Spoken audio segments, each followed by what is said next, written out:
How to log in into Patreon account online. It's a very simple and a quick process, so let's jump into the video.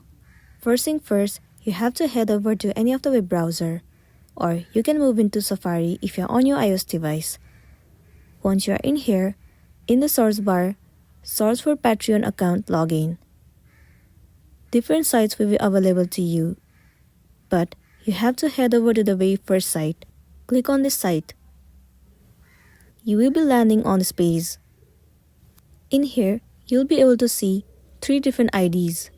One is Continue with Google, another is Apple ID, and the next one is Facebook ID. You have to continue with the ID that you have created your account before.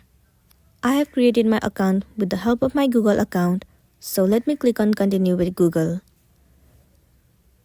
From here, select the specific account that you have created your Patreon account.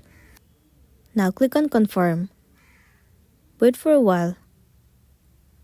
And there you go, you have been successfully logged in to your Patreon account. So that's all for today, and this is simply how you can log in into your Patreon account online. Make sure to smash the like button and consider subscribing if you found this video helpful. We'll see you in the next one.